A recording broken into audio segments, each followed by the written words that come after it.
नमस्कार दोस्तों, आप सभी का हमारे YouTube चैनल पर एक बार फिर से हार्दिक स्वागत है। बिहार टीचर 2.0 के लिए जीएस का प्रैक्टिस सेट चल रहा है और आज हम लोग देखने वाले हैं प्रैक्टिस सेट नंबर 24 को। तो साथियों, आज के इस प्रैक्टिस सेट में हम लोग मॉडर्न हिस्ट्री के प्रश्नों का प्रैक्टिस करेंगे और आज का चैप्टर है रोलेट एक्ट, खिलाफत एवं असहयोग आंदोलन। तो चलिए शुरुआत करते हैं। इस चैप्टर से जितने भी प्रश्न परीक्षा में पूछे गए हैं सभी प्रश्नों का प्रैक्टिस करेंगे। पहला है कि नमक सत्याग्रह के दौरान बिहार के लोगों ने नमक बनाने के साथ साथ सरकार के विरुद्ध किस कर का विरोध करने का विकल्प चुना था। तो जिस समय नमक सत्याग्रह का दौर चल रहा था साथियों, उस समय बिहार के लोगों ने नमक बनाने के साथ साथ सरकार के विरुद्ध यानी खिलाफ में किस कर का विरोध करने का विकल्प चुना, तो चौकीदारी कर का। और किसी भी विकल्प में नहीं दिया गया साथियों, तो सही जवाब होगा ऑप्शन नंबर ई यानी कि उपरयुक्त में से कोई नहीं। चलिए अब हम व्याख्या को देखेंगे। नमक सत्याग्रह के दौरान बिहार के लोगों ने नमक बनाने के साथ साथ सरकार के विरुद्ध चौकीदारी कर का विरोध करने का विकल्प चुना था। तो 1856 के तहत चौकीदारी अधिनियम पुलिस को किसानों से कर एकत्र करने और गांवों में चौकीदार रखने के लिए धन उपलब्ध कराने की अनुमति दी गई थी। साथियों, गांधी जी द्वारा दांडी सत्याग्रह 12 मार्च 1930 से 6 अप्रैल 1930 तक चलाया गया, जिसे नमक सत्याग्रह के नाम से जानते हैं। तो याद रखिएगा, जो नमक सत्याग्रह है ये कब गांधी जी द्वारा चलाया गया था, 12 मार्च 1930 से लेकर 6 अप्रैल 1930 तक। तो चौकीदारी कर इस प्रश्न का सही जवाब होगा। चलिए देखते हैं अगला प्रश्न। नगरों में असहयोग आंदोलन के संबंध में निम्नलिखित में से कौन से कथन सही नहीं है। तो चलिए देखते हैं कौन सा कथन सही नहीं है। पहला है आंदोलन में केवल उच्च जातियों और अमीरों ने भाग लिया, ऐसा नहीं है, पहला वाला कथन हमारा गलत हो जाएगा। दूसरा है कि मद्रास की जस्टिस पार्टी द्वारा भी काउंसिल के चुनाव का बहिष्कार किया गया, ये कथन भी गलत है। तीसरा है कि हजारों छात्रों ने सरकारी नियंत्रण वाले स्कूलों को छोड़ दिया, प्रधानाध्यापकों और शिक्षकों ने इस्तीफा दे दिया और वकीलों ने अपनी प्रैक्टिस छोड़ दी, यह कथन हमारा सही है। तो इसमें से कौन सा नहीं सही है, पहला और दूसरा। सही जवाब होगा ऑप्शन नंबर ए यानी केवल 1 और 2, ये दोनों कथन गलत कथन है। साथियों, नगरों में असहयोग आंदोलन के दौरान उच्च जातियां ही शामिल नहीं थी, बल्कि सभी जाति और धर्म के लोगों के साथ ही धनाढ्य तथा मध्यम वर्ग की भागीदारी महत्वपूर्ण थी। इस दौरान हजारों छात्रों ने सरकारी नियंत्रण वाले यानी कि जो सरकार के नियंत्रण वाले विद्यालय थे, स्कूल थे, उन्हें छोड़ दिया। प्रधानाध्यापकों और शिक्षकों ने भी इस्तीफा दे दिया, साथ ही साथ वकीलों ने अपनी प्रैक्टिस छोड़ दी थी। नेक्स्ट है 1922 में कौन सी घटना घटित हुई थी। तो महत्वपूर्ण घटना थी 1922 की, आप सभी जानते होंगे, चौरी चौरा कांड यानी चौरी चौरा की घटना। सही जवाब होगा ऑप्शन नंबर बी। तो कब घटित हुई थी, 4 फरवरी 1922 को चौरी चौरा, जो कि गोरखपुर में स्थित है। इस यहाँ पे क्या हुआ कि उग्र भीड़ ने यानी गुस्साए हुए लोगों के समूह ने एक पुलिस थाने को जला दिया, जिसके कारण असहयोग आंदोलन को गांधी जी द्वारा स्थगित कर दिया गया। साथियों, गांधी जी ये कतई नहीं चाहते थे कि इस आंदोलन में कहीं भी किसी प्रकार की हिंसा हो, किंतु इसके बावजूद 19 से 22 ईस्वी में असहयोग आंदोलन के दौरान ही चौरी चौरा कांड हुआ, जिससे गांधी जी आहत हुए और उन्होंने असहयोग आंदोलन को वापस ले लिया था। नेक्स्ट है कि रविन्द्रनाथ टैगोर ने अपनी नाइटहुड उपाधि किस कारण त्याग दी थी। तो जो नाइटहुड की उपाधि रविन्द्रनाथ टैगोर को मिली थी, इन्होंने इसे त्याग दिया था। क्यों त्याग दिया था, तो जलियांवाला बाग हत्याकांड के विरोध में। जब जलियांवाला बाग नरसंहार हुआ तो इसी के बाद में इन्होंने नाइटहुड की उपाधि को त्याग दी थी। साथियों, 13 अप्रैल 1919 को लोकप्रिय नेता डॉक्टर सैफुद्दीन किचलू और डॉक्टर सत्यपाल की गिरफ्तारी का विरोध करने के लिए जलियांवाला बाग में भीड़ जमा हुई। फिर इस निहत्थी भीड़ पर जनरल डायर ने गोली चलाने का आदेश दे दिया और इस भीषण नरसंहार से महान कवि और मानवतावादी रचनाकार रविन्द्रनाथ टैगोर क्षुब्ध होकर ब्रिटिश सरकार द्वारा दी गई नाइटहुड की उपाधि को वापस कर दिया। साथ ही साथ महात्मा गांधी ने कैसरे हिंद की उपाधि वापस की और जमनालाल बजाज ने राय बहादुर की उपाधि को त्याग दिया था। अगला प्रश्न कि वर्ष 1919 भारतीय इतिहास से संबंधित है। तो किस लिए संबंधित है, तो जलियांवाला बाग त्रासदी के लिए जाना जाता है। साथियों, जो जलियांवाला बाग हत्याकांड है, ये जो घटना हुई थी, ये 1919 की ही घटना थी, इसी कारण से यह जाना जाता है। नेक्स्ट है साथियों, महात्मा गांधी द्वारा भारत में आरंभ किया गया प्रथम सत्याग्रह था, तो प्रथम सत्याग्रह था चंपारण सत्याग्रह। सही जवाब होगा ऑप्शन नंबर बी। साथियों महत्वपूर्ण है चंपारण सत्याग्रह, जो कि बिहार के चंपारण जिले में गांधी जी के नेतृत्व में 1917 में एक सत्याग्रह हुआ था। किस सन में साथियों?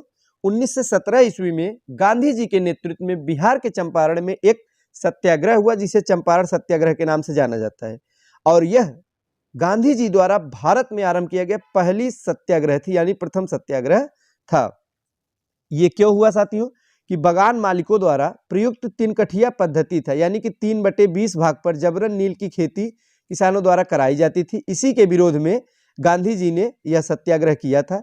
और इसके बाद में खेड़ा सत्याग्रह 1918 में सरदार पटेल के नेतृत्व में चलाया गया, और नमक सत्याग्रह गांधी जी के नेतृत्व में 1930 में शुरू किया गया था। आगे है कि बिहार के किस वकील ने असहयोग आंदोलन के समय अपनी लाभप्रद वकालत छोड़ दी थी? तो वे कौन से वकील थे? तो वे कोई और नहीं साथियों, बल्कि डॉक्टर राजेंद्र प्रसाद ही थे, जो कि भारत के स्वतंत्र भारत के प्रथम राष्ट्रपति बनते हैं डॉक्टर राजेंद्र प्रसाद। इन्होंने ही अपनी वकालत को छोड़ दिया था। वर्ष 1920 की घटना है साथियों। महात्मा गांधी के नेतृत्व में असहयोग आंदोलन की जब शुरुआत हुई, तो उस समय राजेंद्र प्रसाद, देशबंधु चित्तरंजन दास और राजगोपालाचारी, सरदार पटेल जैसे लोग इसमें शामिल थे, और राजेंद्र प्रसाद ने अपनी वकालत को छोड़ दिया था। नेक्स्ट है, मालाबार में मोपला विद्रोह किसका परिणाम था? तो मोपला विद्रोह कहां पे हुआ? मालाबार में। किसका परिणाम था साथियों? तो खिलाफत आंदोलन। सही जवाब होगा ऑप्शन नंबर सी। केरल के मालाबार क्षेत्र में। कहां पे साथियों? राज्य कौन सा है? केरल है। तो इसके मालाबार क्षेत्र में 1921 में हुए मोपला विद्रोह खिलाफत आंदोलन का ही परिणाम था। तो कब हुआ था मोपला विद्रोह? 1921 ईस्वी में। कहां पे? केरल के मालाबार क्षेत्र में। इसका नेतृत्व अली मुसलियार ने किया था, तथा इस विद्रोह का समर्थन महात्मा गांधी, मौलाना आजाद व शौकत अली ने भी किया था। आगे है कि निम्नलिखित में से किस आंदोलन के दौरान हिंदी को पूरे देश के लिए भाषा के रूप में अपनाया गया? महत्वपूर्ण प्रश्न साथियों।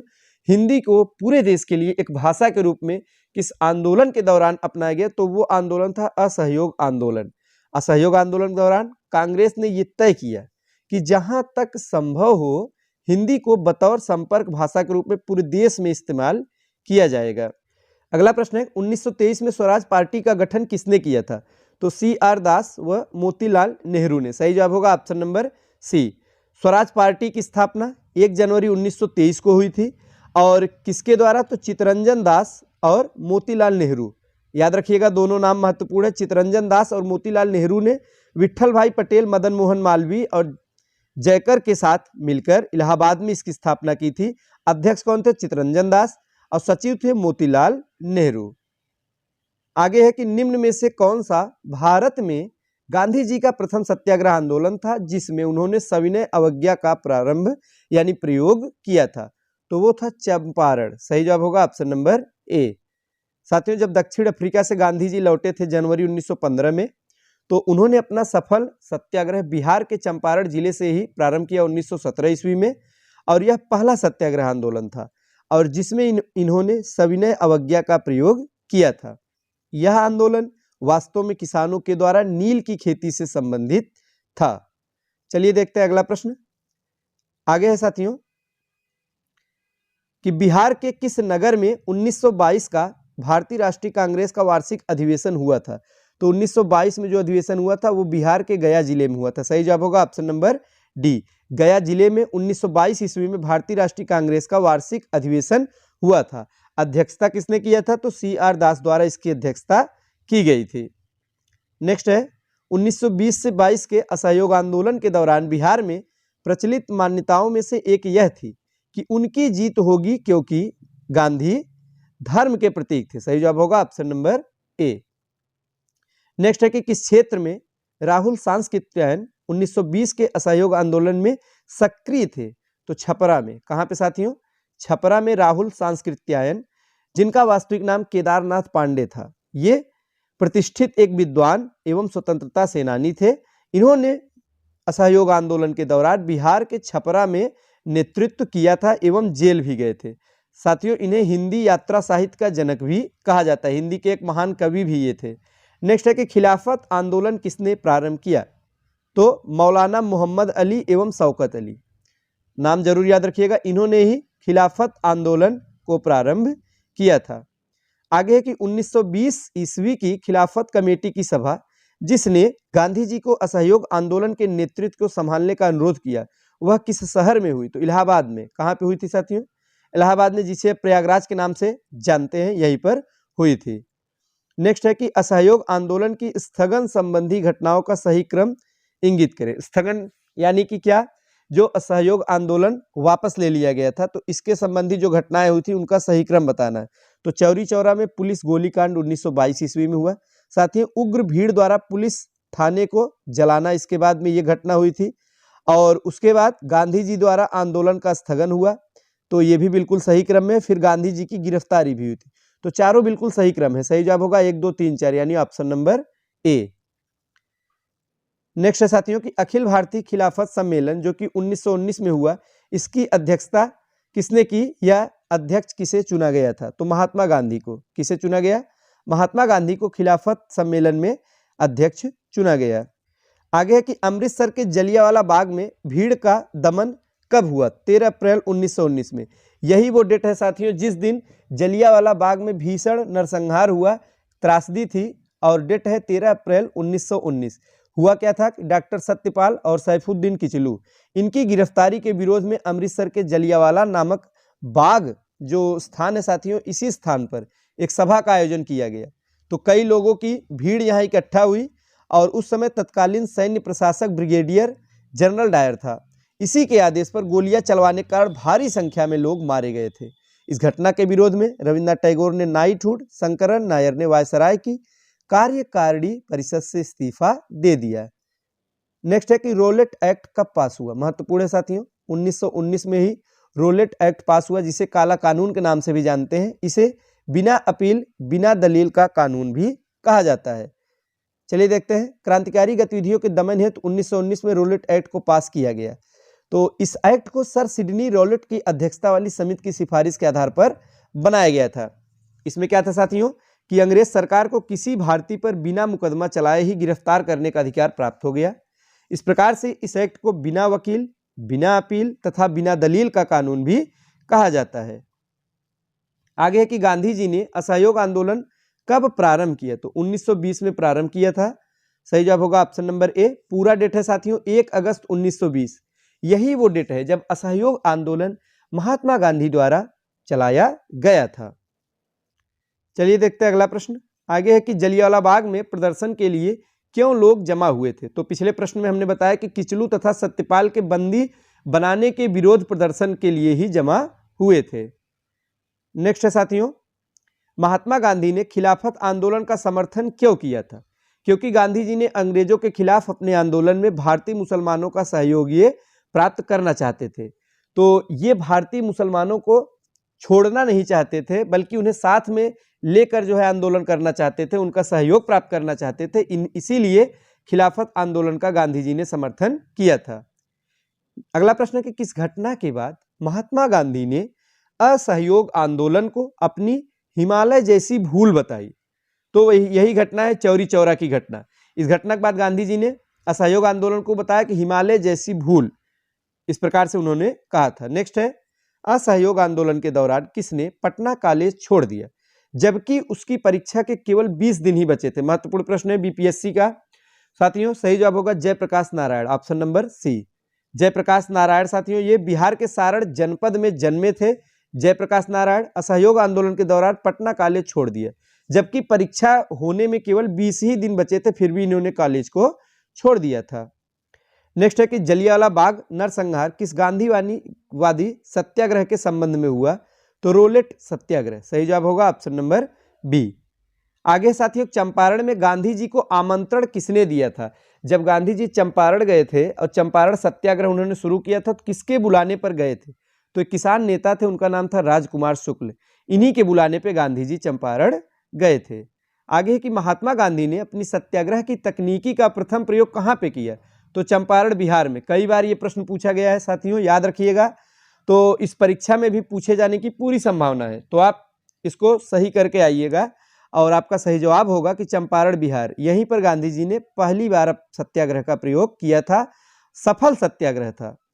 नेक्स्ट है कि ब्रिटिश शासनकाल में किस कानून के अंतर्गत लोगों को बिना उचित सुनवाई के बंदी बनाने की अनुमति थी? तो ये कानून था रोलेट एक्ट था, इसी के तहत बिना किसी सुनवाई के ही गिरफ्तारी करने का आदेश था। इनमें से किस व्यक्ति को गांधी जी अपना राजनीतिक गुरु मानते थे? तो गोपाल कृष्ण गोखले, गोपाल कृष्ण गोखले को ही गांधी जी राजनीतिक गुरु मानते थे। जब दक्षिण अफ्रीका से गांधी जी जनवरी 1915 में लौट के भारत आए तो यहाँ पर वे गोपाल कृष्ण गोखले से मिले, जिन्हें गांधी जी ने अपना राजनीतिक गुरु भी बना लिया, और इन्हीं के प्रभाव में आकर गांधी जी ने भारत की सक्रिय राजनीति से अपने आप को जोड़ा और शामिल हुए। आगे की चौरी चौरा की घटना कब घटित हुई? तो 5 फरवरी 1922। विकल्प के अनुसार सही जवाब होगा ऑप्शन नंबर ए। इस घटना में साथियों क्या हुआ कि एक थाने में आग लगा दी, जिसमें थानेदार सहित 23 सिपाहियों की मृत्यु हो गई। कुल थानेदार सहित 23 पुलिसकर्मी की मृत्यु हो गई थी। इसके बाद में गांधी जी ने आंदोलन को वापस ले लिया था।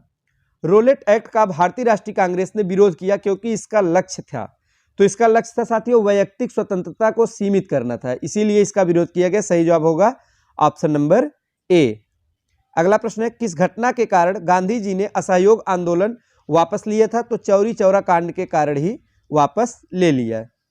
नेक्स्ट है फरवरी 1922 में पुलिस चौकी में आग लगाने की घटना से संबंधित चौरी चौरा किस राज्य में स्थित है? तो उत्तर प्रदेश में। आप सभी जानते हैं कि उत्तर प्रदेश राज्य के गोरखपुर जिले में, कौन सा जिला है साथियों? गोरखपुर जिले में चौरी चौरा नामक स्थान है। तो यहाँ पे राज्य पूछा गया तो हमारा जवाब होगा उत्तर प्रदेश। नेक्स्ट है किस घटना ने गांधी जी को भारत के स्वतंत्रता संग्राम के क्षेत्र में लाकर खड़ा कर दिया? तो जलियांवाला बाग हत्याकांड। इसी घटना के बाद में गांधी जी पूरी तरह से सक्रिय हो गए भारतीय राजनीति में और शामिल हुए। नेक्स्ट है कि ब्रिटिश का भर्ती सार्जेंट की उपाधि प्रथम विश्व युद्ध के दौरान सरकार को अपना सहयोग देने के कारण किसने प्राप्त की? ये जो उपाधि है महात्मा गांधी को दिया गया था ब्रिटिश द्वारा। ब्रिटिश का भर्ती सार्जेंट, साथियों ब्रिटिश का भर्ती सार्जेंट की उपाधि प्रथम विश्व युद्ध के दौरान सरकार को अपना सहयोग देने के लिए महात्मा गांधी को दी गई। सुभाष चंद्र बोस ने गांधी जी को राष्ट्रपिता भी कहा था, जरूर याद रखिएगा। पूछा जाता है कि राष्ट्रपिता किसे कहा जाता है? तो आप सभी जानते हैं गांधी जी को।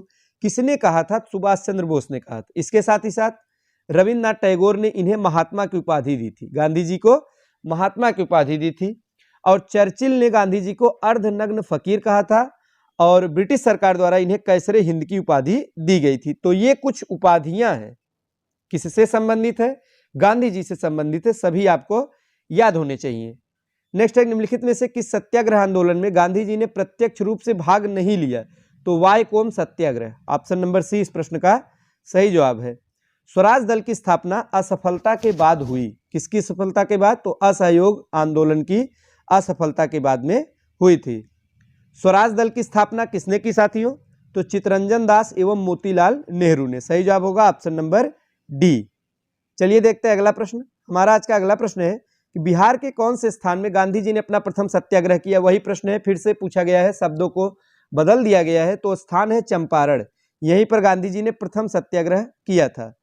चंपारण आंदोलन से कौन संबंधित नहीं था? तो ये साथियों हटकर प्रश्न पूछा गया, महत्वपूर्ण है। राजेंद्र प्रसाद संबंधित थे, अनुग्रह नारायण सिन्हा भी संबंधित थे, जेपी कृपलानी भी थे, किंतु जयप्रकाश नारायण संबंधित नहीं थे। नेक्स्ट है कि स्वराज आम जनता के लिए होना चाहिए, केवल खास वर्गों के लिए नहीं। ये जो प्रसिद्ध सूत्र है इसकी घोषणा किसने की? तो CR दास ने। सही जवाब होगा ऑप्शन नंबर ए। आगे कि 1917-18 ईस्वी में अहमदाबाद में गांधी जी द्वारा चलाए गए सत्याग्रह में किसने हिस्सा लिया था? तो मजदूर वर्ग ने। सही जवाब होगा ऑप्शन नंबर डी। अहमदाबाद में मिल मजदूरों की समस्या को सुलझाने का प्रयास किया 1918 ईस्वी में। अहमदाबाद के मिल मजदूर जो थे वे प्लेग बोनस को बनाए रखने के लिए आंदोलन कर रहे थे। गांधी जी ने सहयोग अपना प्रदान किया और मिल मालिकों ने गांधी जी द्वारा सुझाए गए 35% बोनस की मांग को स्वीकार भी कर लिया। नेक्स्ट है कि वर्ष 1918 की अहमदाबाद मजदूर हड़ताल का नेतृत्व किसने किया?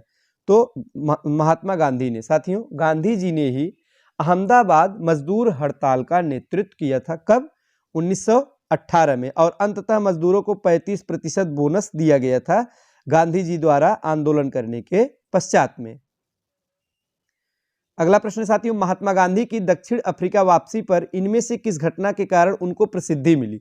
तो आप सभी जानते हैं वहां से वापसी करने के बाद इन्होंने चंपारण सत्याग्रह किया था और जो सफल था। इसी के बाद में गांधी जी काफ़ी फेमस हुए, प्रसिद्धि मिली और वे अलग अलग आंदोलनों में शामिल होते गए।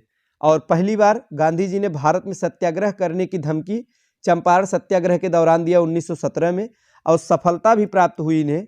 और टैगोर ने गांधी जी को पहली बार महात्मा कहा था। इसी आंदोलन से गांधी जी जन नेता बन गए। अगला प्रश्न साथियों, 1923 ईस्वी में स्वराज पार्टी का गठन किस एक समूह के रूप में किस संगठन में से हुआ था? तो कांग्रेस। सही जवाब होगा ऑप्शन नंबर बी। नेक्स्ट है कि गांधी जी ने भारतीय राजनीति में प्रवेश किया, तो चंपारण आंदोलन से ही इन्होंने भारतीय राजनीति में प्रवेश किया था। तो साथियों, इस चैप्टर से जितने प्रश्न पूछे गए थे सभी प्रश्नों का हमने प्रैक्टिस किया। अब नेक्स्ट चैप्टर है सविनय अवज्ञा, गांधी इरविन समझौता एवं गोलमेज सम्मेलन। ये 3 टॉपिक है, तीनों महत्वपूर्ण है। तो इनसे संबंधित जितने भी प्रश्न हैं हम नेक्स्ट प्रैक्टिस सेट में देखेंगे। तो वीडियो अच्छा लगा हो तो लाइक करें। तो आगे के प्रश्नों को हम नेक्स्ट प्रैक्टिस सेट में देखेंगे। आज के लिए बस इतना ही। धन्यवाद।